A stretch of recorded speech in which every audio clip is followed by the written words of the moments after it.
पढ़िए लिखिए, सारी चीज़ें बढ़िया से करिए। तो चलिए आज का सेशन स्टार्ट करते हैं। तो आज का सेशन आपका उदर रोग है, स्टोदरी है। अभी आप सोचोगे कि जो पहले अग्निमांद जीर्ण वगैरह सारी चीज़ें आप पढ़ रहे थे तो उसको उदर रोग में नहीं इंक्लूड करते। संहिताओं में क्या है कि कुछ अलग टाइप से चीज़ें हैं। मतलब उसके लिए कि इन्होंने बहुत पेक्युलर वर्ड यूज़ किया है कि उदर में उत्सेद होता है। मतलब जैसे पेट जो बाहर निकला होता है, खास करके आप सिंपली समझो कि उदर रोग में आपके एसाइटिस के पेशेंट्स आते हैं अधिकतर। हालांकि एसाइटिस से सिर्फ नहीं है, क्योंकि अगर टाइप में देखोगे तो वात उदर है, मतलब वात वाला है, पित्त वाला है, पित्तोदर है, कफोदर है, सनिपाद उदर है, और फिर कृतदालुदर है, मतलब हिपेटोमेगाली वाला जो कंसेप्ट है। उसके अलावा आपका बद्धगुदोदर है, छतोदर है, और लास्ट में एसाइटिस है, मतलब जलोदर है, इस तरह के। तो उदर उत्सेद एक सामान्य लक्षण होने की वजह से उदर रोग में काउंट होता है, और सभी संहिताओं में इसका वर्णन है। सबसे बड़ी बात है, चाहे चरक हो, चाहे सुश्रुत हो, चाहे जो भी है, तो सभी जगह में, और स्वतंत्र चैप्टर है, सबसे बड़ी बात है। और नाम ही है चरक में, जब अगर संख्या प्रकरण में पढ़ते हैं कि जहाँ पर नाम है कि कितने बीमारियां हैं, तो यहाँ पर अष्टोदरी है कि बहुत सारी बीमारियों का पढ़े हो ना चरक सूत्र स्थान में, कि किसके 5 नंबर है, जैसे काश्वास वगैरह, हिक्का वगैरह, इस तरह की चीजें। या कुछ बीमारियां 8 हैं, कुछ बीमारियां 2 हैं, अलग अलग तरीके से क्लासिफिकेशन है। तो वहां पर जो संख्या वाला अष्टोदरी वाला चैप्टर है, चरक सूत्र वाला, तो वहां पर सारे बीमारियों के, मतलब सारी रोगों के नंबर दे रखे हैं। जो पीजी एंट्रेंस एग्जामिनेशन में आपके क्वेश्चन पूछे जाते हैं वहीं से आंसर दिया जाता है, क्योंकि ज्वर के भी ऐसे बहुत सारे टाइप है, लेकिन जो वहां उन्होंने टाइप लिखा है एक्चुअल में एग्जाम में आपको वही लिखना होता है। डिमार्केशंस होती है ना, जैसे बहुत सारी चीजें आपको चरक सूत्र 25 की लिखनी होती हैं कि कौन सी चीजें, जैसे विषादो रोग वर्धना नाम है कि विषाद से रोग बढ़ता है, या गर्भकर से सोमनस से जना नाम जो है गर्भकर है। तो इस तरह के जो भी दे रखे हैं, या आपका ये दे रखा है खदिर कुष्ठ हड़ा नाम जो है, ठीक है, खदिर जो है कुष्ठ को जीतने में वो है। तो ये सारे जो एग्जाम्पल है वो आपको चरक सूत्र 25 से आप करते हो, है ना। या क्षीरज जीवनिया नाम है। तो इस तरह के बहुत सारी चीजें, कुछ लिमिटेशंस होती हैं, उसमें लॉजिक नहीं लगाना चाहिए। क्वेश्चन पूछने का एक कंसेप्ट होता है, और उसके आंसर का भी एक तरीका होता है। जैसे मैंने आपको बोला था कि कल ही बोला था कि गृहिणी, कल नहीं परसों नरसों बोला था ना, कि गृहिणी के वो जो 5 काम है आप उस तरीके से लिखेंगे तो आपको पेपर में अच्छे मार्क्स मिलेंगे। या साइंस के भी क्वेश्चन रे डायग्राम स्टाइल में जब आप लिखते हो वो ज़्यादा विजिबल होता है ना, पैराग्राफ पढ़ना थोड़ा सा मुश्किल होता है, तो इसीलिए संप्राप्ति भी अगर उस तरीके से लिखते हैं तो बहुत अच्छा होता है। तो यहाँ पर आपका मेन ये है कि डिस्टेंशन जहां पर भी उदर का होता है, दैट इज उदर रोग। तो उदर का उत्से है या उदरगत अवयव विशेष में होने वाली व्याधि को उदर व्याधि कहते हैं। अब इसमें जो है उदर के अंदर आपको पता है सारे ऑर्गन्स जो आपके डाइजेस्टिव सिस्टम वाले हैं, या आप समझो कि डायफ्राम के नीचे से लेकर के बस्ती के ऊपर तक का जितना पार्ट है वो सारे पार्ट को आपको, या बस्ती पर्यंत तक को भी, मतलब डायफ्राम के नीचे से लेकर के पूरा लोअर पेल्विक रीजन तक के सारे ऑर्गन्स को इन्होंने उदर रोगों में, या सारे अवयव में जो विकृति हो रही है उसको उदर रोगों में इन्होंने काउंट किया है। चरक ने जो 56 प्रत्यंग लिखे हैं, तो 56 प्रत्यंग में आपके उदर की भी गणना की है। याद है ना कि जहां पर आपने संख्या शारीर वगैरह पढ़ा था फर्स्ट प्रॉप में, या सुश्रुत में सारे चैप्टर्स हैं, खासकर ज्यादा अच्छे से है चरक में भी। तो वहां पर ये सब चीजें आपने पढ़ा होगा कि किस चीज का कितना प्रमाण है, कि आपका शरीर कितनी अंगुल का है। और एक्चुअली जब हम लोग पढ़ते थे आप लोग के टाइम में, तो हमें उतना प्रमाण कम समझ में आता था, क्योंकि अभी भी देखो हम लोगों से कैसे पूछते हैं कि आपकी हाइट कितनी है, तो समथिंग वो फुट सेंटीमीटर इंच वगैरह में बताते हैं, है ना, या कुछ लोग मीटर में भी बताते हैं। लेकिन जो सही अगर स्वस्थ की परिभाषा में जहाँ पर था कि खासकर सुश्रुत ने इसको बहुत बढ़िया से डिफाइन है कि किस अवयव की या किस बॉडी पार्ट की कितनी लंबाई होनी चाहिए आपके अंगुल प्रमाण से। तो जो जितना दीर्घायु होगा, जितना स्वस्थ होगा, उसका उसी तरीके से प्रमाण होंगे, ठीक है। तो आपका जो साइंस है वो ज़्यादा ऑथेंटिक है, बट उस ऑथेंटिक लेवल पर हर चीज़ें नहीं हो पाई, तो लोगों ने क्या कहा है, आपके साइंस को गलत कर दिया था। बट आपका साइंस वाकई ज़्यादा सही है, इस बात को आप समझिएगा। इसीलिए जब मर्म वगैरह हम लोग पढ़ाते हैं, या मर्म मैं योगा के सेशंस लेती हूँ, तो मैं हमेशा वहाँ पर बताती हूँ, वहाँ पर सारी चीज़ें मेजरमेंट भी आपके अंगुल से होती है, कि इस ज्वाइंट से इतने अंगुल नीचे ये मर्म है, इस ज्वाइंट से इतने अंगुल ऊंचा ऊपर वो मर्म है, ठीक है। तो उधर का एक है। और अमर कोशकार सिंह जी जो है, अमर सिंह, उन्होंने क्या किया है कि उधर के पर्याय बताए हैं। तो उधर के पर्याय में ये भी आपके PG entrance examination point of view से बहुत अच्छा है कि उधर के पर्याय में पिचंड है। और पिचंड वर्ड मुझे सच बता रही हूँ, आज आपको पढ़ाने के हुआ तो वो याद आया, अदरवाइज अपने टाइम में मुझे नहीं याद था। पढ़ा हमने भी होगा क्योंकि बुक वही है, लेकिन याद नहीं था। तो उधर का एक पर्याय है पिचंड है। कुच्छी तो पता ही रहता है, जठर पता ही रहता है, उधर पता ही रहता है, और एक तुंद वर्ड है। तो दो वर्ड ऐसे हैं जो मान लो आपके पीजी एंट्रेंस एग्जामिनेशन में पूछे जा सकते हैं कि किसके पर्याय है। तो चाहे तुंद वर्ड है और चाहे पिचंड है, दोनों ही उधर के पर्याय हैं। हालांकि जो है, इधर मैं पंजाब में रहती हूँ एक्चुअल में, तो यहाँ पर शायद अम्बिलिकल को या अम्बिलिकल कॉर्ड को तुंडी इस तरीके से वर्ड को कहीं कहीं पर यूज करते हैं, बट उधर का पर्याय तुंड और पिचंड है। इस बात को आप याद रखिएगा, ठीक है। और इसमें जो आपके वात पित्त कफ दोषों का मेन काम है, क्योंकि जठराग्नि मंद है या गैस्ट्रोइंटेस्टाइनल डिसऑर्डर ही एक्चुअल चल रहे हैं सारी चीजें, तो उसमें पाचक पित्त होगा, पक्का सी बात है, क्योंकि पचन वाला काम होता है। यहीं पर और सारे काम होते हैं कि कोई लीवर वगैरह सारे ऑर्गन यहाँ पर इंक्लूड होंगे आपके। जैसे यहाँ पर आपका आमाशय भी इंक्लूड है, पश्चिमानाशय भी इंक्लूड है, ग्रहणी, षष्ठी, पित्त, धरा, कलश सहित अग्नि का अधिष्ठान, पक्वाशय, क्षुद्रांत, बृहदांत, उंडुक, पुरुष धरा कला, यकृत, प्लिया। तो ये सारी जो है, मतलब इन सारी चीजों में कहीं पर भी कोई विकृति होती है या इनकी वजह से जो है उदर रोग होते हैं, तो ये पूरा इंटर रिलेटेड पूरा आपका उदर रोग के परिप्रेक्ष्य में आएगा या उसके अंतर्गत इंक्लूड है। तो इसमें पाचक पित्त इसलिए होगा क्योंकि पचन का काम। रंजक पित्त का क्या काम था? रस का रंजन करके रक्त में परिवर्तित करना, तो रंजक पित्त आएगा। डाइजेशन में आपको उस वक्त मैंने बताया था कि अग्नि की शाखा कौन है? समान वायु है, तो समान वायु भी आएगी।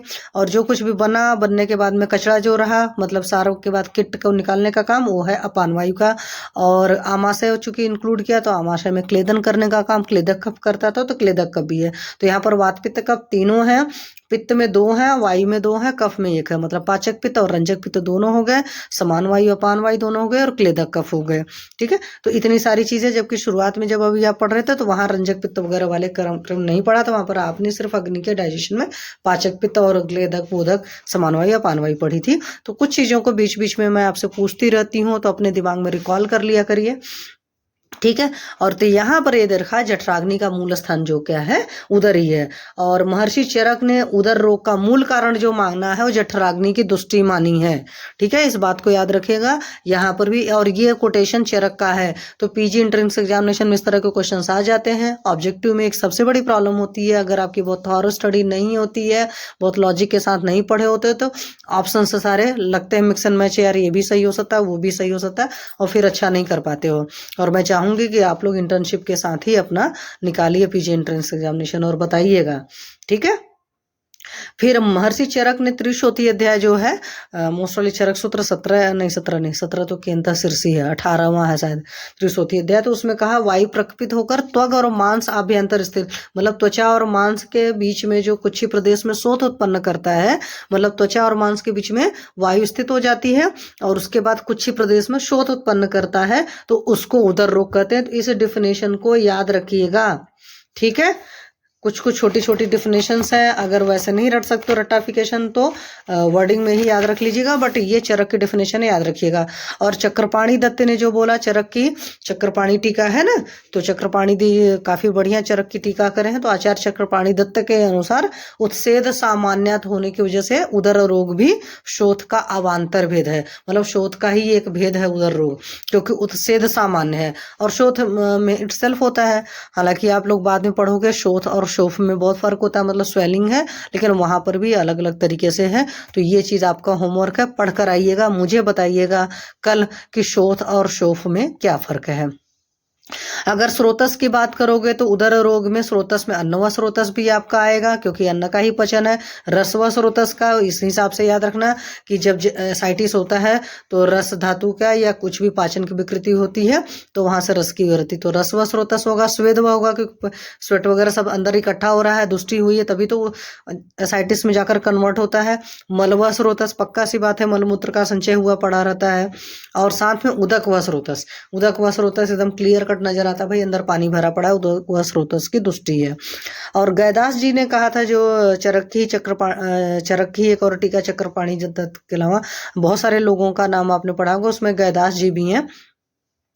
तो गैदास जी ने लिखा है कि उदर व स्रोतस की विकृति सामान्य से तथा सन्निपात साधर्म से उदर रोग का वर्णन प्रमेह के बाद किया जाता है। जैसे सिंपल सी बात है कि प्रमेह में भी आपने पढ़ा है कि वहां पर भी उदक व स्रोतस की विकृति होती है और यहाँ पर भी। तो चरक में भी या कहीं पर भी कुछ लोग का डिसीज का वर्णन करने का तरीका क्या है कि इसके बाद ये क्यों आया है। खास करके चरक में यह बात बिल्कुल साफ साफ लिखी कि हमने इस डिसीज के बाद इसी डिसीज का वर्णन क्यों किया है। तो एक तरीके से उन सब में एक सिमिलैरिटीज हैं, क्योंकि प्रमेह में भी उस तरीके की दृष्टि होती है और यहाँ पर भी उस तरह की दृष्टि होती है, तो इसलिए प्रमेह के बाद में उदर रोगों का वर्णन किया गया है चिकित्सा स्थान में। और उदर रोग एक सिंपल डिसीज नहीं है, हमेशा याद रखना, ये रोगों का समूह है। तो वैसे भी एसाइटिस वगैरह आती है तो अब मतलब है असाध्य अवस्था होती है, और चरक ने साफ साफ एसाइटिस को मतलब जलोदर को असाध्य लिखा ही है। तो इसमें जो वातोदर पित्तोदर कफोदर मतलब टाइप है, वो एक से दूसरे पर कन्वर्ट होते हैं ये सारे, या एक से दूसरा असाध्य अवस्था की तरफ ही जाता है कि एक साध्य होगा सुख साध्य तो कृच्छ साध्य, इस तरीके से है। तो ये सब याद रखना। और इसके अतिरिक्त उदर रोग में अजीर्ण, मलिन अन्नपान तथा उदर में मल संचय से भी होते हैं। तो अजीर्ण से तो होता है मंदाग्नि प्रधान हृदय है, तो पक्का सी बात है। मलिन अन्नपान मतलब होता है कुछ लोग उल्टा पुल्टा खाते हैं, मतलब मलिन मतलब कुछ ज्यादा ही, जैसे मतलब खाना वाना खा रहे हैं उसमें बाल वगैरह घुस जाते हैं, या जैसे जो लोग नॉन वेजिटेरियन होता है हड्डी उड्डी खा रहे हैं वो सब सारी अटक गई अंदर जाकर के, उस हड्डी ने ही परफोरेट कर दिया, जो छतोदर वगैरह के केस में बनेगा वजह है। ठीक है। और कई सारे लोग गलत और गंदी गंदी चीजें भी खा लेते हैं, जो आपके शास्त्रों में लिखा है कि पुराने टाइम में, अगर आपको क्लास हुई होगी चरक तो वहां बताया गया कि पुराने टाइम में लोग होता था कि लेडीज आदमियों को बस में करने के लिए मतलब कुछ कुछ गलत गलत चीजें भी उनको खिला पिला देती थी, मतलब मिक्सिंग करके। आज की डेट में हम देखें तो हमारे पास सबसे बढ़िया एडल्ट्रेटेड फूड जो है दुनिया भर के मार्केट में जो कॉम्बो आते हैं। जैसे मैं ऐड देख रही थी, ऐड क्या मतलब वो चीज़ बता रहा था कि कैसे फूड की प्रेजेंटेशन करते हैं। तो फूड की प्रेजेंटेशन में भी बहुत कुछ कचरा होता है। या सिंपल सी चीज़ देखो, आप जो केक खाते हो उस केक में वो जो आर्टिफिशियल न जाने क्या क्या चीज़ें लगाते हो, फीलिंग तो ऐसे ही आती है ना प्लास्टिक जैसी, और सच में वो बहुत ही कचरा होता है। तो केक वगैरह कुछ भी चीज़ें हैं मार्केट में जो जितनी बड़ी फैंसी आइटम है उसमें पता नहीं क्या क्या करते हैं। क्यों करते हैं भाई? क्योंकि उसको बहुत ऊंचे दाम पर उनको बेचना होता है। तो भाई नॉर्मल चीज को 2 रुपए की बेच सकते हैं, तो सजा संवार करके गार्निशिंग की सारी कीमत होती है, चाहे केक हो चाहे जो चीज हो। तो एक तरीके से उसको भी एक ज्वेलरी तरह बना करके बढ़िया दाम लेना होता है, तो उसमें बहुत ज़्यादा एडल्ट्रेशन होती हैं। आप घर पर केक बनाओ और मार्केट के केक का देखो जिस तरीके से लोग वगैरह करते हैं, और उनको बहुत कम मेहनत में करना होता है। घर में अगर आप उतना ही बड़ा केक को बनाना हो तो हो सकता है it will take much more time, है ना। बहुत सारी चीज़ें, और आपकी इनपुट भी ज़्यादा देना पड़ता है, मतलब ज़्यादा आप लगाते हो सामान तब जाकर उस तरीके से चीज़ें आती हैं, और लोग कचरा कचरा चीज़ों को लगाते हैं। तो मेरा कहने का मतलब है कि आज की डेट में जो आपका एडल्ट्रेटेड फूड है उसको भी आप मान सकते हो, क्योंकि यहाँ पर वजहों में इन्होंने दूसरी भी इसको भी माना हुआ है। ठीक है। संख्या मैंने बता दी कि 8 होते ही है, वातोदर पित्तोदर कफोदर सन्निपातोदर यकृतदालुदर, मतलब जो हिपेटोमेगाली वाले बद्धोदर है। ठीक है, मतलब वहां पर ऑब्स्ट्रक्शन हो गया है। छतोदर है जहां पर चोट से पट लगी, जैसे हड्डी पट्टी अंदर फंस गई उसी ने फाड़ फूड़ दिया, और जलोदर चीज है। और सब में सामान्य लक्षण क्या होगा? शूल होगा, पेन होता ही होता है, शोथ आपको नजर ही आता है इस तरह के, और अवस्था विशेष की वजह से उसमें पाक भी हो सकता है, जल संचय होगा, रुद्रास्येद होगा। और सन्नपाती को उदर को इन्होंने दुष्योदर वर्ड यूज किया है, और छतोदर को परिश्रावी उदर वर्ड भी यूज किया हुआ है। तो दकोदर उदकोदर वर्ड जो है जलोदर के लिए इस्तेमाल हुआ है। वहां से आप समझ सकते हैं। उदर रोग की व्युत्पत्ति की बात करोगे तो उद धातु में री और अप प्रत्यय लगा हुआ है, उससे उदर वर्ड बना है। रोग जो का अगर करोगे तो रोग का रुज में घइया प्रत्यय है, मतलब रुज धातु होगी और रुज धातु में घइया प्रत्यय लगाकर रोग शब्द बना है। तो रुज रुजा वाला, वहां पर भी आप रोग वर्ड में भी बड़े आराम से लिख सकते हो, रट्टा मार ही लेना। बहुत सिंपल सा है कि रुज धातु में घइया प्रत्यय लगाकर रोग शब्द की उत्पत्ति हुई है। और उदर का है उद धातु में र है, तो र की जगह री आया है, और अप प्रत्यय है, अप प्रत्यय लगाकर उदर रोग की हुई है। अगर संस्कृत की क्लास अच्छे से करी होगी तो आपको पता है कि हमारे संस्कृत के अंदर ये है। जैसे आयुर्वेद के इतिहास में आपने पढ़ा होगा ना कि वेदांग 6 हैं। कौन कौन से हैं? कौन बताएगा कि वेदांग 6 कौन कौन से हैं? एनीबडी? ये हमने फर्स्ट पॉप में रटा था आयुर्वेद के इतिहास में। एनीवन? एक दो लोग बाद में क्विट कर जाते हैं, आए थे चले गए। कौन कौन है भाई जो सिर्फ चेक कर रहे था? कौन बताएगा वेदांग कौन कौन से हैं? नोबडी? देखो याद किया होगा। शिक्षा, हाँ जी हाँ जी बताओ, प्लीज बताए। मैम वेदांग मतलब दर्शन ना? नहीं, वेदांग मतलब वेद के अंग, दर्शन तो एक अलग चीज हो गई। नहीं याद है, भूल गए? अरे फर्स्ट फ्लॉप में पढ़ा होगा, आयुर्वेद के इतिहास में फर्स्ट या सेकंड चैप्टर में ही है। वेदांग 6 है, शिक्षा, कल्प, व्याकरण, निरुक्त, छंद और ज्योतिष। ठीक है, तो ये 6 जो है वेदांग है। शिक्षा है, कल्प है, व्याकरण है, व्याकरण आप लोग को पता ही है, निरुक्त है मतलब कैसे कैसे कोई चीज बनी है, तो ये व्युत्पत्ति और निरुक्ति उसी में आती है, क्योंकि हमारे संस्कृत की एक बड़ी अच्छी सी ये है कि कोई शब्द कहाँ से बना है। अब जैसे CAT कैट में ना सी का अलग मीनिंग हो, ए का अलग मीनिंग हो, टी का अलग मीनिंग हो, ऐसा नहीं है कि CA और ए और टी जब मिल गए तो कैट ही क्यों बना, है ना। लेकिन हमारे संस्कृत में एक चीज है कि हर वर्ड का पर्टिकुलर मतलब है कि ये शब्द ऐसे ही क्यों बना है, और जो छोटे छोटे शब्द हैं उनका भी बहुत बढ़िया सा संस्कृत पढ़िए तो आपको एक एक चीजें पता चल जाएंगी। इसीलिए मैंने आप लोग को भी शायद बताया था या अपने सेशन में ऐसे बताया था कि जैसे हम लोग ये पढ़ते हैं कि आयुर्वेद हमारा अथर्ववेद से निकला है, उसी तरह हमारा ज्योतिष भी वहीं से निकला है।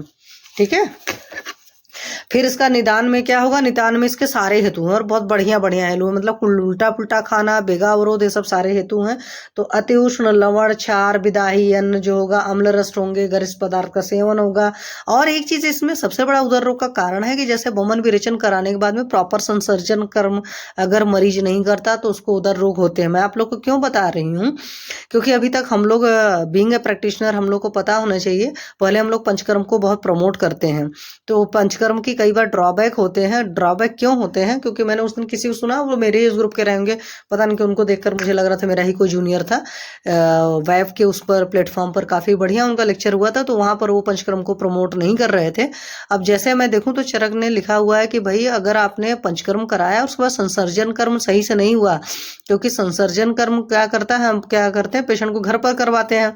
अब पेशेंट ने घर पर खूब उल्टा पुल्टा काम किया, संसर्जन कर्म हमने बोला था कुछ खाने को, कैसे खाने को, कितना खाने को, उसने अगर उन चीजों को पालन नहीं किया तो उसको उदर रोग होने के चांसेस होंगे।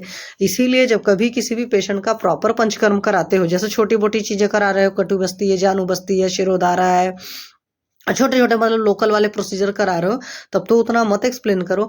बट जो प्रॉपर पंचकर्म करा रहे हो, जैसे वमन करा रहे हो, विरेचन करा रहे हो, प्रॉपर निरु अनुवासन बस्तियां जा रही हैं, तो उनके साथ में जब घृतपान भी जहां पर भी हो रहा है, ये सारी चीजों में भी उनको प्रॉपर बताइए कि हाँ इस चीज का ये इंडिकेशन है, ये कॉन्ट्रा इंडिकेशन है, और कॉन्ट्रा इंडिकेशन को आपको फॉलो करना बहुत जरूरी है। वरना क्या होगा कि पेशेंट ने आज आपसे पंचकर्म कराया और उसके कुछ साल बाद उसको कोई बीमारी हो गई और उनके जैसा प्रैक्टिशनर होगा, जैसे वो आए थे, मैंने उनको नहीं बोला, अदरवाइज आप लोग नहीं लेना, क्योंकि हमारी पैथी में कई बार हमारे लोग ही अपनी पैथी का बुराई करना शुरू करते हैं। वो पीछे से अंदर से वजह नहीं देखते हैं कि अंदर चरक में साफ साफ लिखा है कि अगर पंचकर्म का प्रॉपर नहीं फॉलो होगा, मतलब संसर्जन कर्म, तो उसके बाद उधर रोग हो जाएंगे। तब उनका कहना था कि लोग पंचकर्म कराते हैं, 4 साल बाद ये बीमारी हो जाती है, 5 साल बाद ये बीमारी हो जाती है। अरे भाई वहां पर एक बहुत बड़ी चीज पहले से डिफाइन है कि पंचकर्म के बाद संसर्जन कर्म की, या किसी भी कर्म के बाद संसर्जन कर्म, मतलब प्री ऑपरेटिव पोस्ट ऑपरेटिव जो कर्मास हैं उनको बहुत प्रॉपरली फॉलो करना है। हम अपने यहाँ क्या करते हैं, कर्म कर दिए, पंचकर्म कर दिए, पंचकर्म के बाद में पेशेंट ने क्या, जैसे मेरे पास उस दिन वो पेशेंट आया था, अब उसका ये है कि वमन होने के बाद तो बड़ा अच्छा लग रहा था, बट विरेचन होने के बाद उतना अच्छा नहीं लगा रहा, उसके बाद से ही मेरी ये हालत है।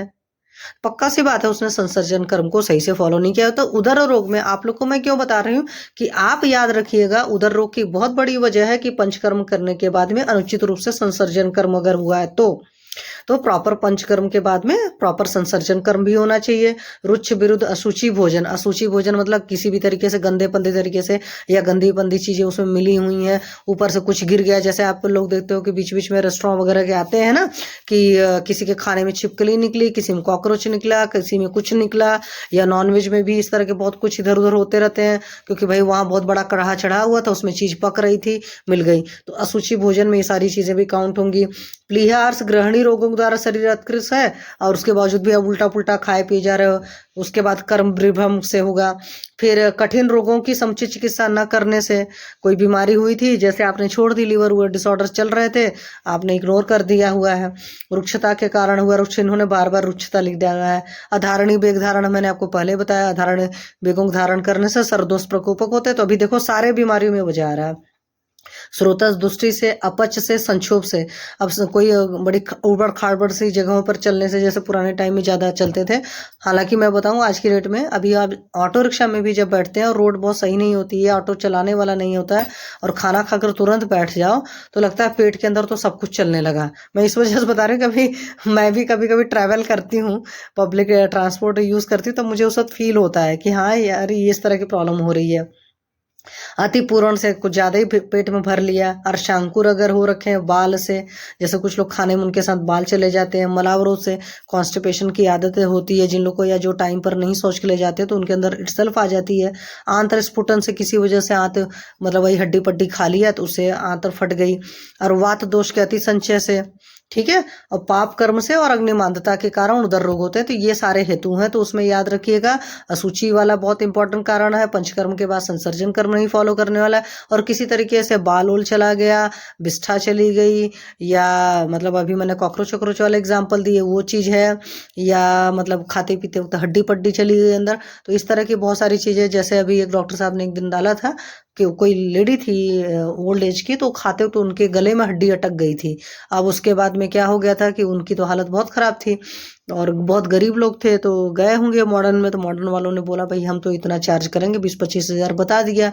उनकी हिम्मत नहीं हुई तो हमारे एक नोन है सर, उनके पास लेकर गए, हालांकि वो भी एलोपैथी करते हैं। तो उन्होंने बोला ठीक है मैं निकाल दूंगा। तो उन्होंने 2,500-3 हज़ार रुपए लिए और उसका निकाला। उन्होंने प्रॉपर वीडियो डाला था, मुझे बहुत अच्छा लगा।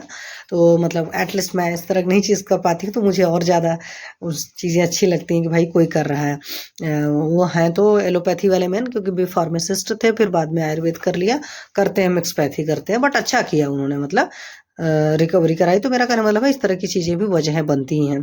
ठीक, संप्राप्ति में क्या हुआ, इन सब दुनिया भर की जो वजहें हैं उससे मंदाग्नि हुई, और मतलब जो भी उल्टा पुल्टा खाया था या जीर्ण या मलिन अन्न से, या और भी निदान साथ में मिल गए। उसके बाद में क्या हुआ, दोष की दुष्टि हुई। दोष दुष्टि होने से स्वेदव स्रोतस और अम्बुव स्रोतस में अवरोध हुआ, और अवरोध होगा तो फिर जठराग्नि की दुष्टि होगी, अपानवायु और प्राणवायु दोनों की दुष्टि होगी। मतलब प्राणवायु अच्छे से नहीं जा पा रही है, अपान अच्छे से नहीं निकल रहा है, सब सारी चीजें हो जाएंगी। फिर ये जो वायु दोनों दुष्टि हो गए, क्योंकि प्राणवायु भाई आपको जीवन देती थी, प्राण का धारण करती थी, और अपान वायु सारे कचड़े को निकालती थी। तो एक्सक्रीशन मैकेनिज्म बहुत ज्यादा जरूरी है। तो विगुण वायु द्वारा उपस्नेह की भांति अन्नरस का अन्नरस जो होगा उदर गुहा में ही अंदर अंदर चलने लगेगा, जो पेरिटोनियल कैविटी में फ्लूइड वगैरह भरता है। फिर उदर गुहा में रस का संचय विस्तार होगा और इससे उदर रोग की उत्पत्ति होगी। तो इसमें जो है सारे संचित वात आदि दोष है। उसके अलावा स्रोतवाही और जलवाही स्रोतस को अवरुद्ध करेंगे, ऑब्स्ट्रक्शन होगा। ऑब्स्ट्रक्शन अगर नहीं होता तो पक्का सी बात है जो कुछ भी था वो बाहर निकल जाता है, बट अभी बाहर नहीं निकल पा रहा है। तो इस बात को याद रखना है, इसका बेसिक वजह ये चीज है। ठीक, उसके अलावा क्या है, दोष में सारे होंगे, त्रिदोष होंगे। जैसे उधर मैंने बताया था कि एक आपकी ग्रहणी में त्रिदोष था, इस बात को याद रखिएगा। उसी तरह आपके उदर रोग में भी क्या है, त्रिदोष है। ठीक है, तो जैसे जैसे जो जो होंगे वातोदर, पित्तोदर, कफोदर, सनिपातोदर या कृदालुदर उदर, तो वहां पर उसके साथ में त्रिदोष के साथ में वो मैच हो गया। तो इस बात को या तो इसीलिए मैं कहती हूँ हिपेटोमेगाली का भी केस आए, फैटी लीवर का भी केस आए, तो उसको बहुत सिंपल केस नहीं समझना, उसको समझ लेना कि हमारे आयुर्वेद के हिसाब से इतना मतलब कॉम्प्लिकेटेड केस है तो ठीक होने में इतना टाइम लगेगा। ठीक है, और जलोदर और लोदर तो असाध्य ही है। तो हम पेशेंट को जितने टाइम तक सस्टेन करा पाए बहुत बड़ी चीज है। क्योंकि कई बार होता है कि अभी हमारे पैनल पर एक लोग का केस डिस्कस हो रहा है, तो उनके केस में वो ट्रीटमेंट लेकिन ले रहे हैं मन से और प्योर फॉलो कर रहे हैं, क्योंकि पीजीआई वालों ने मना कर दिया, हाथ खड़े कर दिए, भाई इस बंदे को घर ले जाओ। अब जब सोचो कि एलोपैथी वाले बिल्कुल मना कर देते हैं कि भाई घर ले जाओ, तब लोग क्या होते हैं आयुर्वेद में आते हैं, जिसको हमारे यहाँ एक मैम कहती हैं बड़ा बढ़िया कि काया और माया दोनों हाथ से चली जाती है, कि भाई शरीर तो लगभग साथ छोड़ चुका है और माया मतलब पैसे भी नहीं है, तब आपके पास पेशेंट आता है।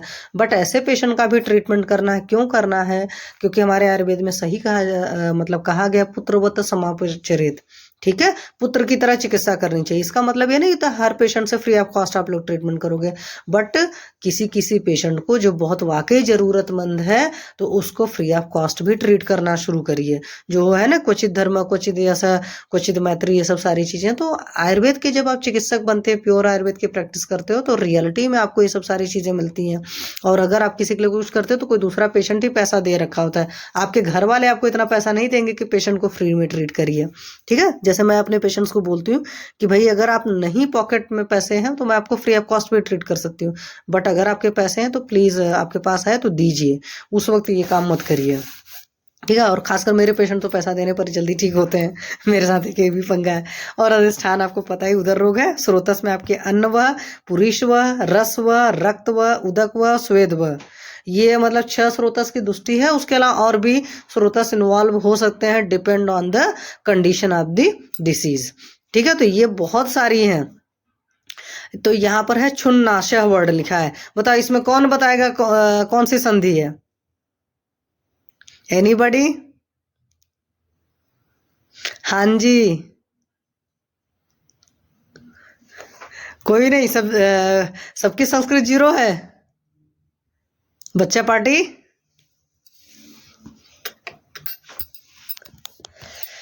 नहीं, क्षुन्नाशय में क्षुधा नाश है। ठीक है, तो क्षुधा नाश है तो समझो ये ध का क्षुध धन नाशय है, तो वहां से बना हुआ है तथा दध न, तो कोई भी होगा वो लास्ट वाला वर्ड बन जाता है, मतलब न बन गया, इसलिए क्षुन्नाशय वर्ड है। जब मैंने पढ़ा था मैंने वो सोचने लगी, फिर मुझे याद है कि गॉड ग्रेस अभी संस्कृत पढ़ी थी तो इसलिए याद था। तो भूख नहीं लगना, ये इसके पूर्व रूप में रहेंगे। आप सारे लोग सोते रहते हो क्या क्लास ज्वाइन करके? बिल्कुल कोई मतलब हलचल नहीं, कोई कुछ बोलना नहीं।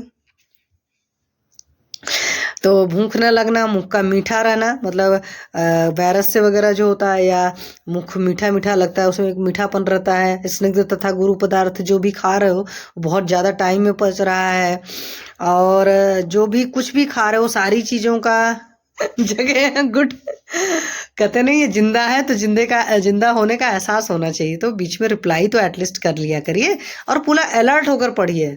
ठीक है, और जो भी कुछ खा रहे हैं, मतलब कुछ भी बंदा खा रहा है, जातक कर रहा है, मरीज कुछ भी खा रहा है, तो उससे क्या हो रहा है कि उसको विदग्ध हो जा रहा है, एसिडिटी बन रही है, गैस बन रही है, मतलब बहुत सुपाच्य चीजें खा रहे हो आप, तब पर भी नहीं पच रहा है, तो समझ जाओ कि उदर रोग आपको हुआ है।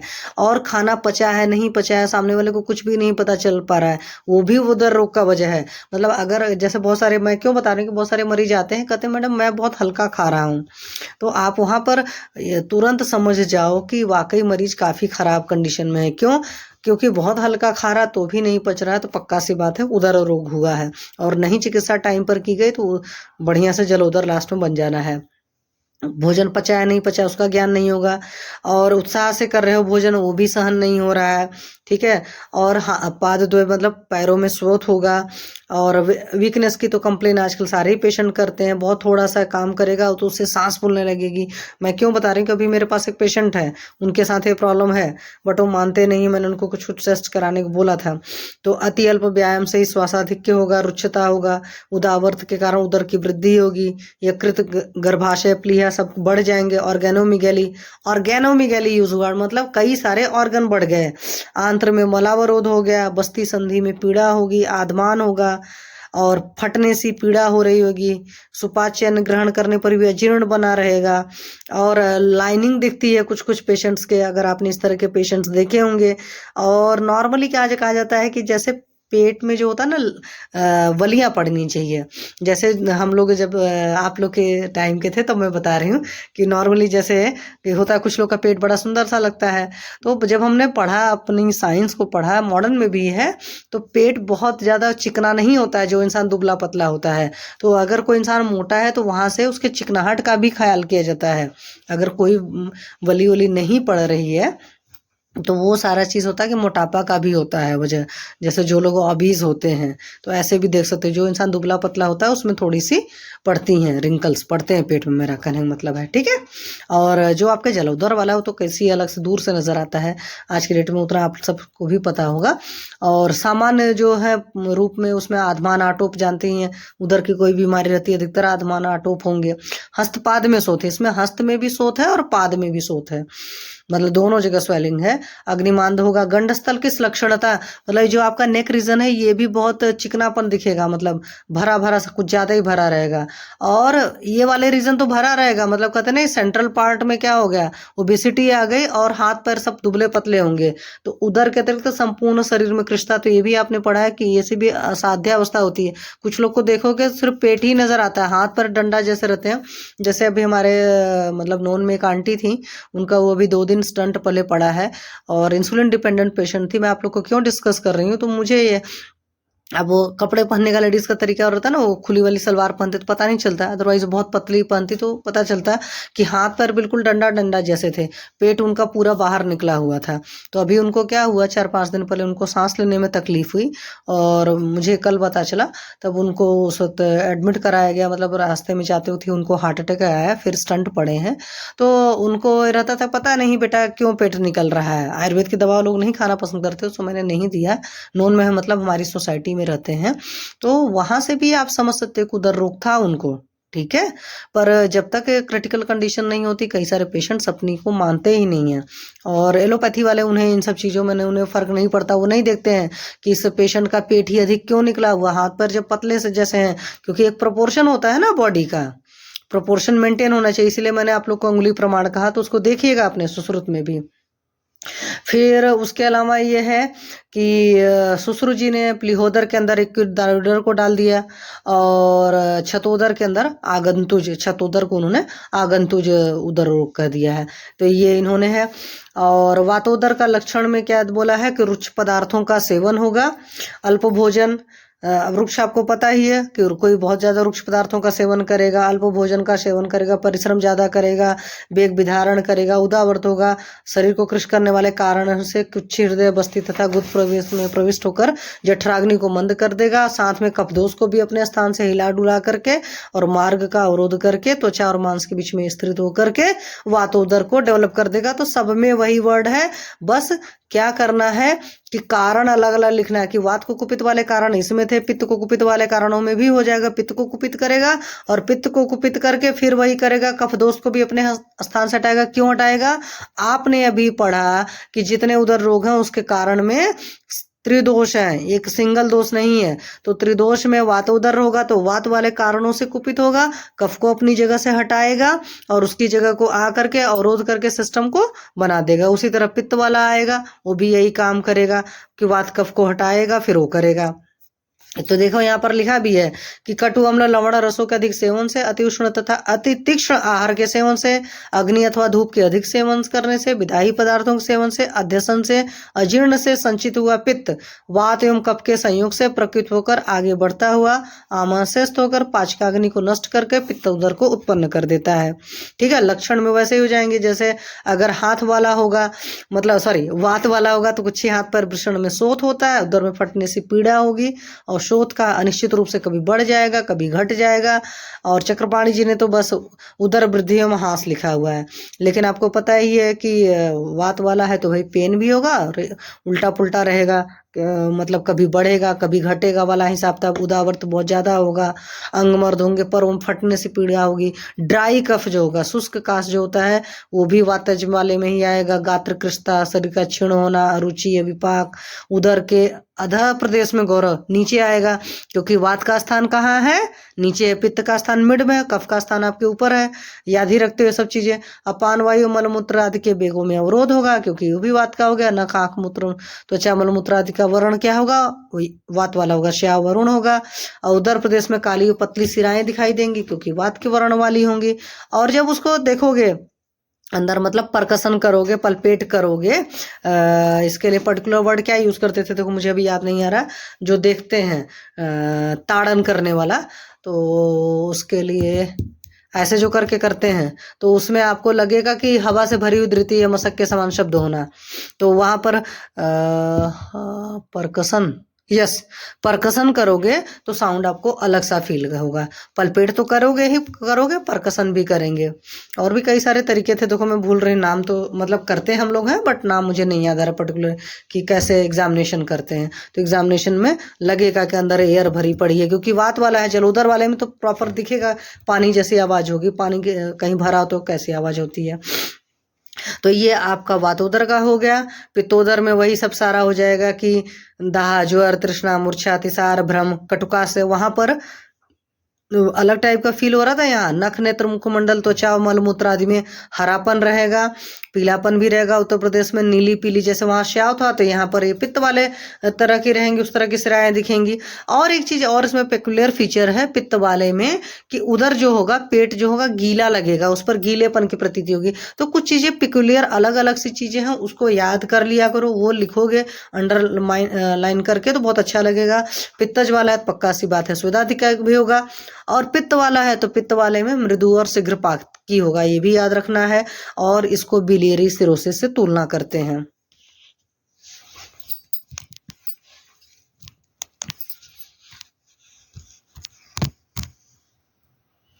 जब भी जिस तरीके से होंगे तो आपके उस तरह के सारे लक्षण होंगे, मतलब वो सारे हेतु मिलेंगे और हेतु बाद लक्षण भी उसी तरीके से होंगे, तभी तो आप डिफरेंशिएट कर देते हो ना भाई वातोदर है। अब वातोदर है तो आपको लक्षण से लगा, और हेतु उस तरह के मिलेंगे तो वहां से आप समझेंगे। पित्तोदर है तो पित्तोदर वाले लक्षण मिलेंगे, है ना।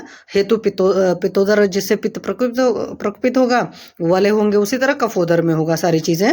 तो पित्त के लिए बात कर रहे थे, तो पित्त में आपको एक दो चीजें बहुत पेकुलियर सी हैं कि जो आपका पेट है पेशेंट का, मतलब वो पेट आपको ठंडा सा लगेगा, तो इस बात को गीलापन की प्रतीति होगी। कलर्ड भी बहुत पित्त में काफी अच्छे खासे कलर होते हैं, नीली पीली हरिद्र ये सब। तो ये सारी चीजें आप ध्यान रखोगे, ठीक है। तो सॉरी एक कॉल आ गया था, डिस्कनेक्ट करना पड़ा। तो ये सारी चीजें होती हैं। तो और फिर कफोदर में रहेगा शारीरिक श्रम नहीं करने से, पक्का सी बात है कफ वाले लक्षण होंगे। शारीरिक श्रम नहीं करने से, दीवा स्वप्न से, स्वादु पदार्थों के अति सेवन से, अति स्निग्ध पिच्छिल जो सारी चीजें हैं खाएगा, दही दूध ज्यादा खाएगा, जली मांस, आनुपम तो कफोल बड़म पढ़ा हुआ है आपने, उस तरीके से जली प्राणियों का मांस होगा, अनुपदेशज प्राणियों का मांस होगा। अति सेवन से मतलब मांस सिर्फ खाने भर से नहीं, मांस के अति सेवन से प्रकुपित कफ के कारण श्रोतावरोध हो जाएगा। चतुर्दिक व्याप्त अंतर्गत वायु कफ से पीड़ित होती हुई उदर रोग को उत्पन्न या कफोदर को कर देती है। तो कफोदर के लक्षण में कफ वाला है तो पक्का सी बात है शरीर गौरव होगा, अरुचि होगा, विपाक होगा, अंगमर्द होगा, अंगों में शून्यता होगी, हस्तपाद, अंडकोश और उरुशोथ, मतलब हस्तपाद नहीं है, वात वाले में हस्तपाद था, यहाँ पर अंडकोश और उरु में भी शोथ आएगा। जी मिचलाना, निद्रा का श्वास, नख, नेत्र, मुखमंडल, त्वचा, मलमूत्र में शुक्लता रहेगी। कफ के लक्षण में शुक्लता आती है। उदर प्रदेश पर शुक्ल वर्ण की रेखा रहेगी, जो वहां पर वात में अरुण और श्याव था, पित्त में नीला पीला दुनिया भर का रंग था, कफ वाले में जो है श्वेत कलर का रहेगा। और सिराओं का जाल जैसा बिछा हुआ दिखाई पड़ेगा, उधर में भारीपन रहेगा, स्थिरता रहेगी और शोथों में स्थिरता रहेगी, क्योंकि वात तो है नहीं कि कभी घटेगा कभी बढ़ेगा। कफ वाला है तो भाई स्टेशनरी रहेगा और काठिन्य होगा। कफ का है ही गंभीरता स्थिरता गुण है, आपको ने पढ़ा रखा है सारी चीजें। सन्निपात उदर रहेगा तो उसमें भी पाचकाग्नि क्षीण हो जाएगी, अहितकर आम विरोधी अन्नपान करेगा। और स्त्रियां जो होती हैं पुराने टाइम में, मैंने जब आपको शुरू में बताया कि गलत मेंटालिटी से कुछ इधर उल्टा पुल्टा खिला देती थी, तो जैसे मल मूत्र, आर्तो, नख, रोम, इस तरीके से चीजें उस टाइम में होती रही होंगी जिस टाइम में चरक जी लोगों ने किताबें लिखी हैं। तो इस वजह से, और साथ में दूषी विष वगैरह, तो दूषी विष के लक्षणों में इस तरह की चीजें आती हैं, मतलब उधर रोग होता है दूषी विष वगैरह से। तो इसमें जो नख के वर्ण सबका मिक्सचर पाया जाएगा, रेखाएं भी बहुत सारी होंगी और सिराएं चारों तरफ फैलेंगी। सन्निपातोदर है, इसका मतलब हर तरीके से जो है डिसीज है वो कॉम्प्लिकेट हो चुकी है, तो सारी चीजें होंगे। और सुश्रुत जी ने इसी सन्निपातोदर को दुस्योदर वर्ड यूज किया है, और इसको जो कंपैरिजन आज की डेट में किए जाते हैं, cirrhosis of liver except biliary cirrhosis. तो जो सिरोसिस ऑफ लीवर के पेशेंट कभी देखिए तो आप ये समझिए ये कि हमारे चरक जी ने सिरोसिस ऑफ लीवर को सन्निपात उदर का है और सन्निपात उदर का है तो पक्का सी बात है असाध्य है। तो लिवर सिरोसिस के पेशेंट को आप लोग कुछ लंबा चला तो लेते हो, मतलब कि कई बार होता है कि मॉडर्न वालों ने कहा ले जाओ, उसके बाद 2-4 साल भी ट्रीटमेंट चलता रहता है, पेशेंट मतलब रहता है। ये नहीं कि विदाउट मेडिसिन विदाउट पथ्य नहीं चल पाता है, कुछ ना कुछ मेडिसिन चलती रहेगी और पथ्य पालन बहुत ज्यादा करना पड़ता है। अब प्लीहोदर जो है स्प्लीनोमेगली आपने बच्चों में भी देखी है, स्प्लीनोमेगली कई बार बहुत बड़ों में भी होती है। तो प्लीहोदर के निदान में क्या है, भोजनोपरांत तत्काल सवारी द्वारा यात्रा करने से। मान लीजिए मैंने क्यों बताया ऑटो वाला, यही है, खाना खा करके घर से बाहर निकले और आप बैठ गए, वो जो ऑटो होती है 3 वाली छटंकी सी, अब वो आपको लेकर चल रही है और रास्ते उबड़ खाबड़ हैं और उबड़ खाबड़ से तिस पर होता है कि उछलते कूदते हुए जाएगी, क्योंकि छटंकी से होती है। तो उन लोग की भी आदत होती है जहां पर प्रॉपर रोड नहीं भी बनी है वहां से वो निकालते रहते हैं। ऑटो वालों की भी ये बहुत अच्छी आदत होती है। लेकिन उससे ज्यादा हमारा प्रज्ञा अपराध बहुत मायने रखता है कि जब कभी हम खाना खा लेते हैं तो खाना खाने के बाद आपने देखा होगा कि खाना खाने के बाद पहले कुछ टाइम बैठना होता है और बैठ करके फिर वॉक करना होता है, ठीक है, थोड़ा सा। और खाना खाकर, जैसे मैं हमेशा कहती हूँ, कभी भी तुरंत काम धाम नहीं करना होता है, कोई भी भारी काम। उसीलिए इसी तरीके से आप लोग ये भी अवॉइड करिए कि कभी भी लंच करके तुरंत ये नहीं करना है कि मैं ऑटो से कहीं जा रहा हूँ। इमरजेंसी की कंडीशंस अलग है, बट ट्राई करिए, क्योंकि जब आपने अपने आयुर्वेद में पढ़ लिया कि भोजनोपरांत तत्काल सवारी द्वारा यात्रा करने से स्प्लीनोमेगैली होता है।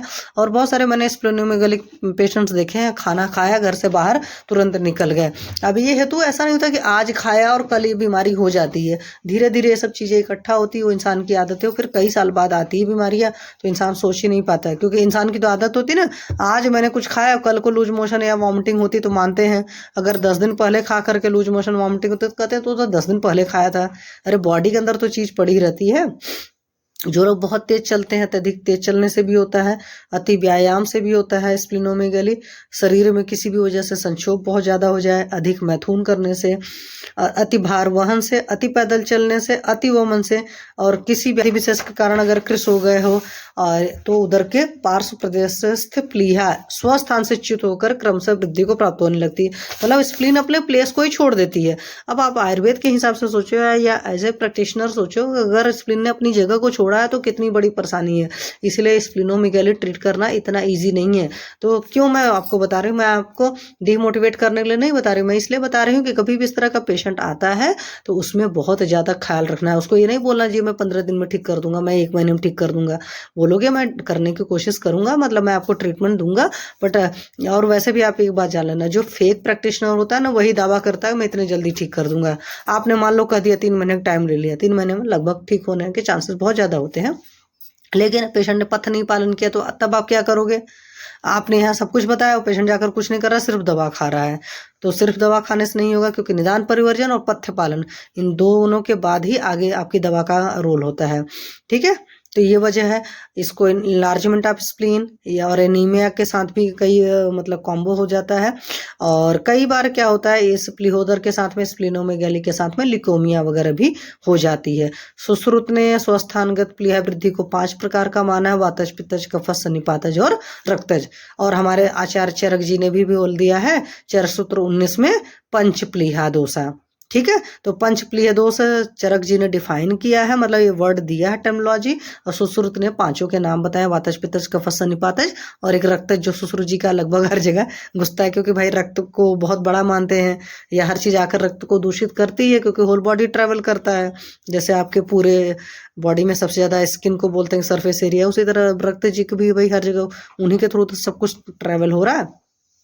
तो शास्त्र में प्लीहा दोष वर्ड भी है, प्लीहा वृद्धि भी है, प्लीहोदर भी है। यह चीज समझिए, जब प्लीहा में कोई मतलब फिजियोलॉजिकल चेंजेस होंगे तो दैट इज प्लीहा दोष, इनलार्जमेंट होगा तो दैट इज प्लीहा वृद्धि, और प्लीहोदर का मतलब होता है कि उसके साथ साथ उदर उत्सेद हो जाना, तो दैट इज प्लीहोदर। तो प्लीहोदर के अंतर्गत क्या क्या आएगा, उसमें कृष्णता आएगी, अरुचि आएगा, विपाक आएगा, बेगावरोत्तम, प्रवेश, पिपासा, जो मतलब आपने पहले सारे पढ़े, अंग बंदर, वमन, मूर्छा, अंगसात, का श्वास, मृत्यु, ज्वर, आना, अग्निना, शरीर दुर्बल, कोष्ठ में वात जनित पीड़ा, आश्वैरस, पर्वभेद सारे हैं, और दुनिया भर के जो वर्ण हैं, और पीत वर्ण की रेखाएं होंगी। तो अगर पीले वर्ण की रेखाएं होती हैं तो इसको आप समझना। तो कुछ कुछ कार्डिनल साइन पढ़कर रखना, क्यों, जब पेशेंट आएगा तब डिफरेंशिएट करने के काम वो आती है, ठीक। प्लीहा वृद्धि का स्वरूप में क्या होगा, जब पल्पेट करोगे तो पल्पेट में आपको प्लीहा हमेशा हार्ड दिखेगी, दैट इज स्टोन की तरह फीलिंग आएगी।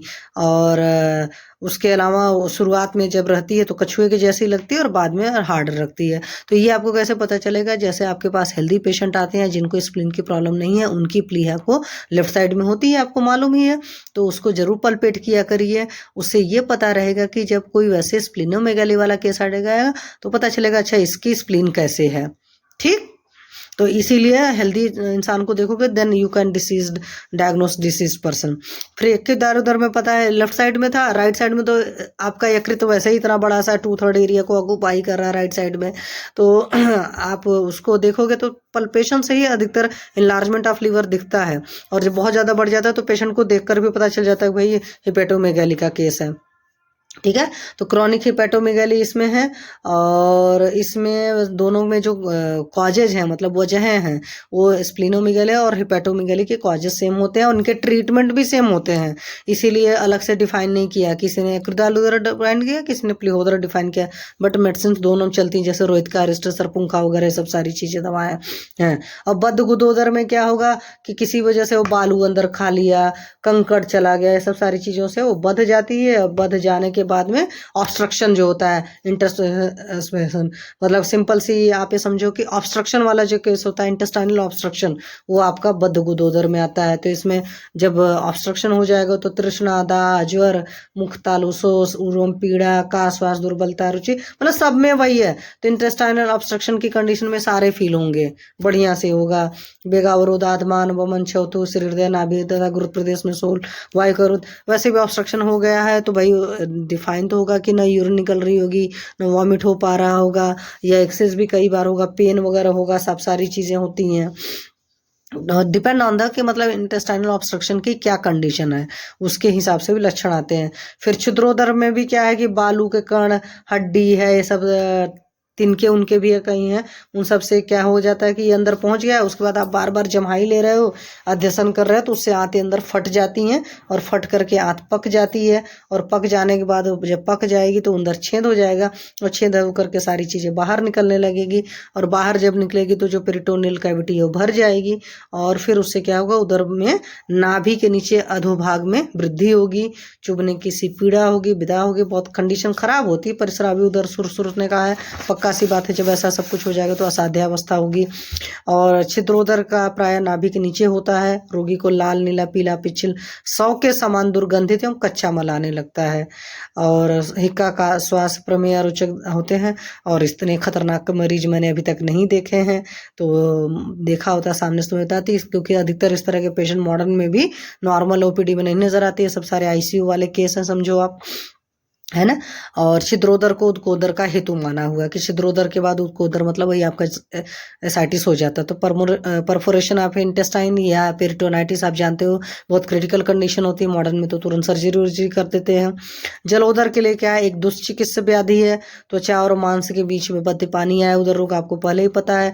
जलोदर के लिए दकोदर या उद्कोदर वर्ड भी यूज होता है, और इसकी जो मेन वजह बताई है उन्होंने यही बताई है कि स्नेहन, अनुवासन, निरूह, विरेचन बस्ती के तत्काल शीतल जल पी लिया, मतलब पंचकर्म के बाद, अभी आपने उधर रोग का रीजन पढ़ा था कि पंचकर्म के बाद में प्रॉपर संसर्जन कर्म नहीं हुआ, लेकिन जलोदर का एक ये है कि जो ये सब कर्म हुए, स्नेहन करा लिया, कुछ लोग घी पी करके पानी पी लिए, तो वो भी जलोदर का वजह हो जाएगा। ये क्योंकि घी का पता है ना क्या होता है, घी पीने के बाद में क्या पीना चाहिए, कौन बताएगा? घी का पान करते हैं तो उसका अनुपान क्या है? उष्ण जल पीना चाहिए। यस, तो जहां पर भी स्नेह वाली चीजें हैं वहां पर आपको पता है उष्ण जल है। अब उसने शीतल पानी पी लिया तो उससे एसाइटिस होने के बहुत बड़ी वजह होती हैं। तो अनुवासन बस्ती दी गई है, निरूह दिया गया है, विरेचन कराया गया, इनके बाद ठंडा पानी नहीं पीना होता। और आप देखते हो संसर्जन कर्म में भी हल्का सा सुकोष्ण जल ही पीने के लिए पेशेंट्स को बताते हैं। अभी यह नहीं कि गर्मी के मौसम में आपने किसी का विरेचन कराया है और पेशेंट को आपने यहाँ गया अपने घर, और घर पर जाकर उसने ठंडा पानी पिया और कुछ साल बाद उसको कुछ परेशानियां शुरू हुई तो आपको वो आकर बोलेगा कि जी आपने तो मेरा पंचकर्म किया था और मुझे ये बीमारी हो गई। कुछ उल्लू तरह के लोग होते हैं जो बताते हैं कि तुमने ये करवाया था, इस वजह से हुआ। तब उसको याद नहीं आएगा कि उसने क्या क्या प्रज्ञा अपराध किए थे, कि आपने कुछ बताया था, उसने किया था।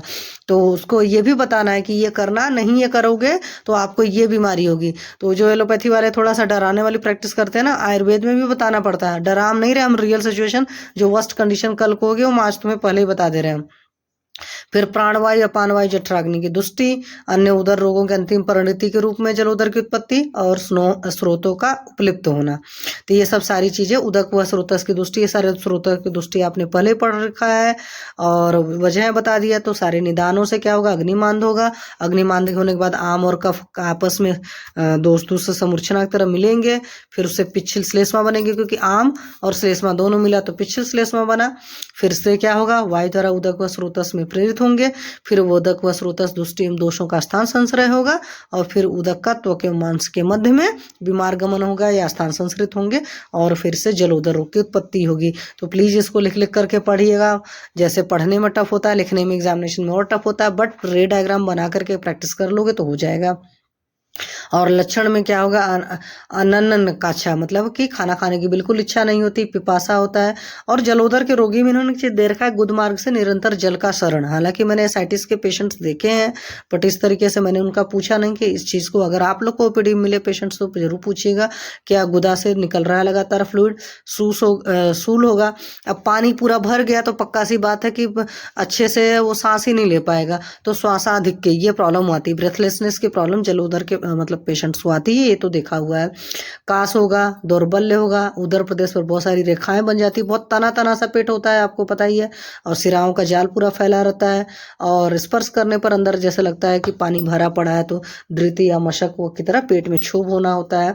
और उदरस्थ जल, और जब बहुत ज्यादा भरा रहेगा, थोड़ी सी लेकिन जगह होनी चाहिए, बिल्कुल ही भर जाएगा तो हिलेगा डुलेगा नहीं, लेकिन थोड़ा सा कम भरा रहेगा। तो पेशेंट ने लेफ्ट लेटरल लिया तो पानी लेफ्ट लेटरल गया, राइट हुआ तो राइट लेटरल गया। जैसे मुझे याद है कि पेशेंट का मेरे पास इस तरह का आया था कि नॉर्मली पानी खाना खाने के बाद में कुछ लोग को 5-10 मिनट फील होता है, बट उसको 2 से 3 घंटे पानी फील होता है।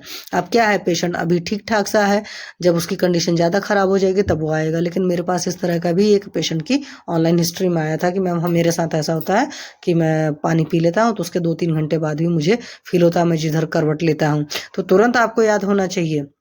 क्यों मैं आपको बता रही हूँ, क्योंकि कई बार जलोदर के केसेस ऐसे होते हैं कि डायग्नोसिस बहुत लेट स्टेज में होते हैं।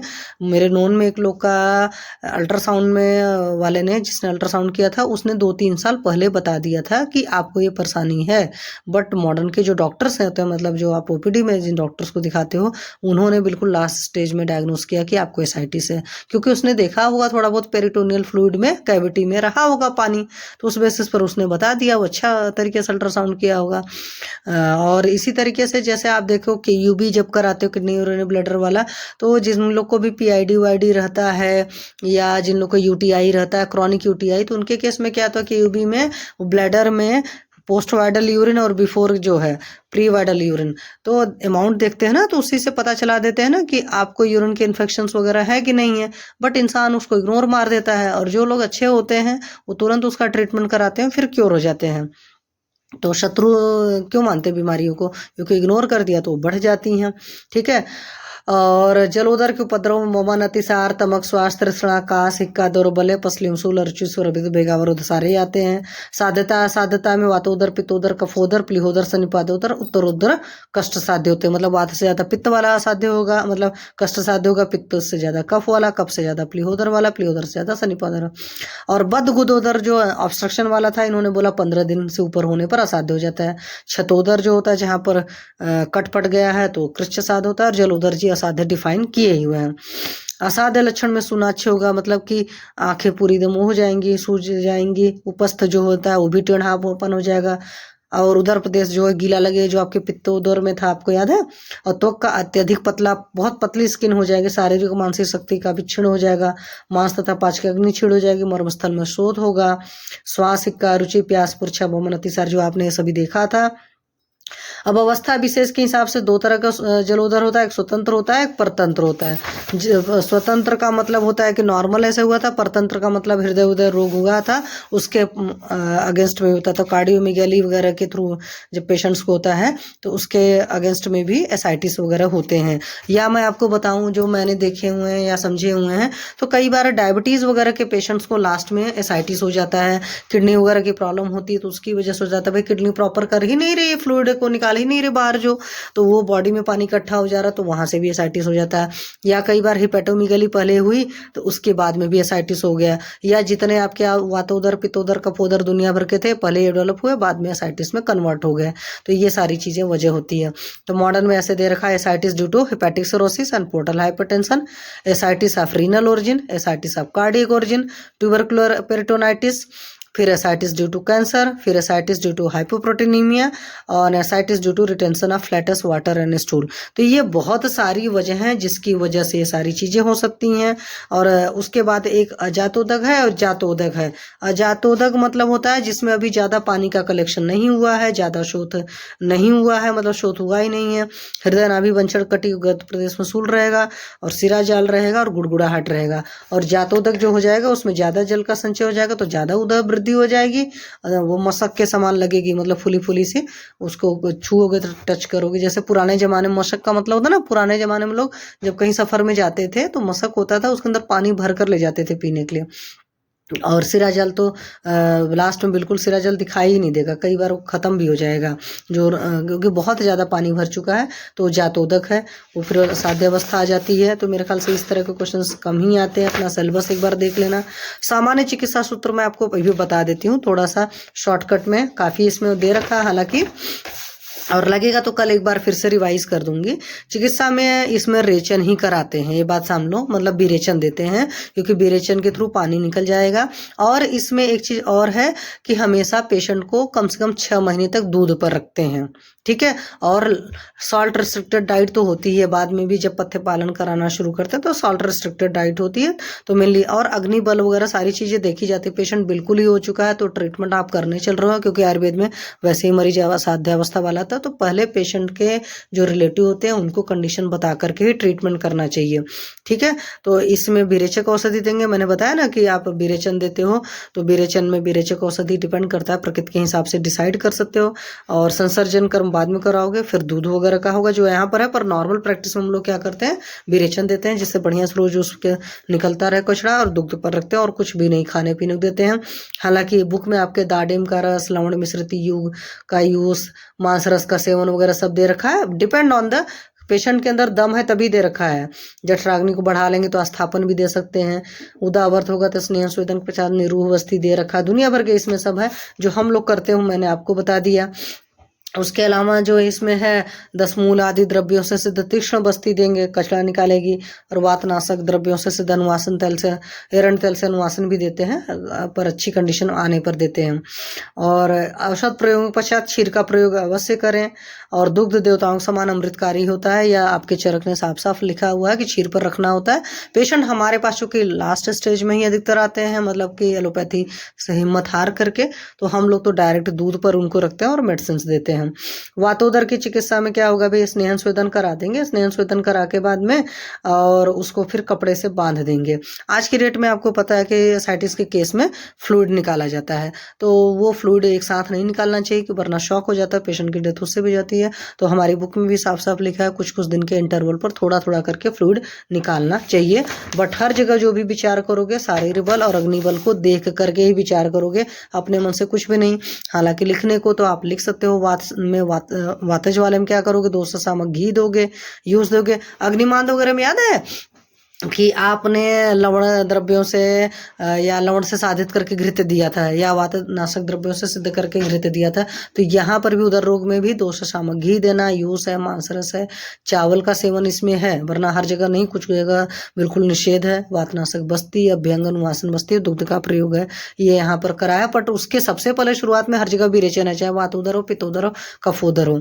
और बिदार आदि घृत इसमें दे रखा। सालवण उपनाह बांधने की बात कराइए और 12वां स्वेदन है। अब पित्तोदर में भी विरेचन देंगे, क्षीर युक्त निरू बस्ती बाद में देंगे, अनुवासन बस्ती है। काकोल्यादिगण आपको पता है कि पित्त शामक होता है, जीवनी होता है, वो इसमें इस्तेमाल करते हैं। नवग्रहादिगण इस्तेमाल करते हैं।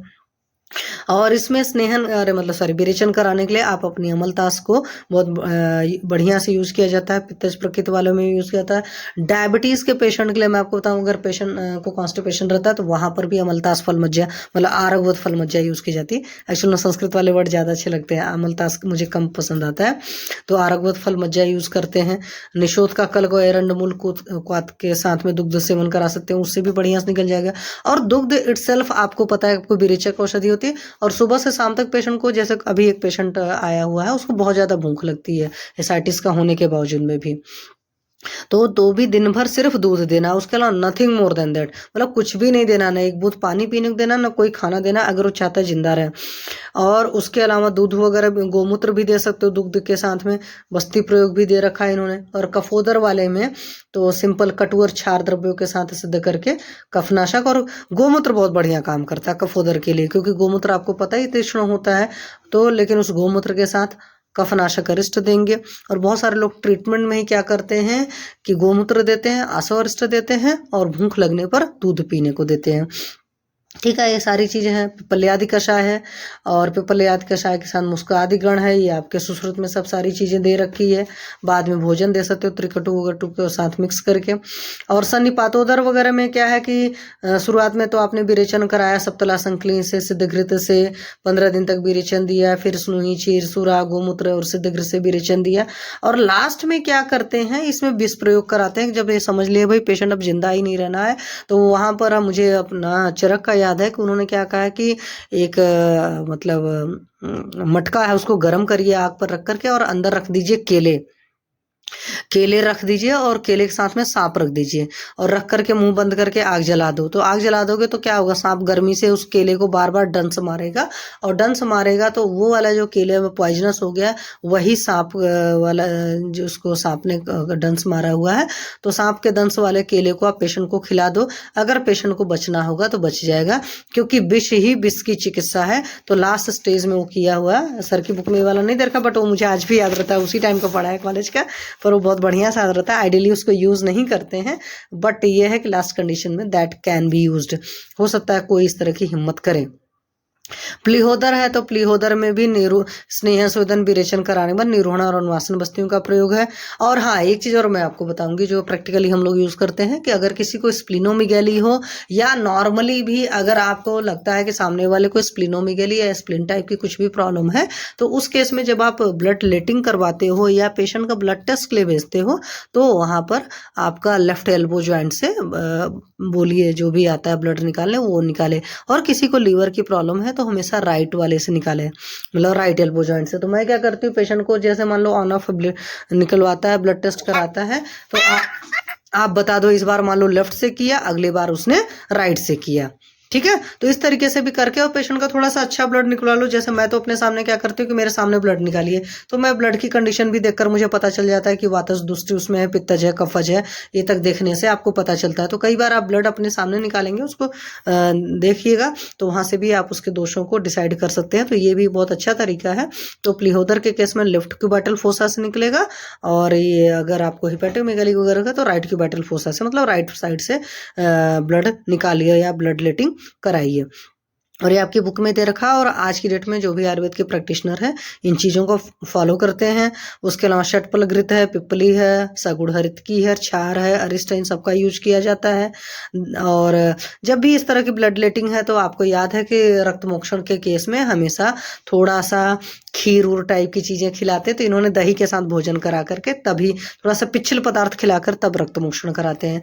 और लेकिन ये है कि जब कोई पेशेंट वैसा होता है जो बड़ा कच्चे दिल का होता है, तो ब्लड देख कर कुछ बेहोश हो जाते हैं, तो ऐसे पेशेंट्स को ब्लड लेटिंग कराने से बचना चाहिए। उसके अलावा इसमें देखोगे और क्या क्या चीज़ें देते हैं। क्यों मैं बता रही हूँ ज़्यादा इसको, स्प्लिनोमेगली वगैरह के केस आप लोग के पास ज़्यादा आते हैं, तो इसमें क्या करता है, हिंगू और सवरचर लवण दुग्ध से देना होता है। ये आप बड़े आराम से दे सकते हो। पारिजात खाने के लिए ताल मखाना, अपामार्ग का अचार दिया जा सकता है। पारिजात के पत्ते ही आपको पता ही है कि पारिजात लीवर पर बहुत बढ़िया काम करता है। और पारिजात जो आपकी है गृद्धसी की ड्रग ऑफ चॉइस है, ठीक है। हालांकि मैंने गृद्धसी के केस में भी बहुत यूज़ किया है, लीवर के केस इसमें भी इसकी पत्तियां मैंने खूब यूज करी हैं।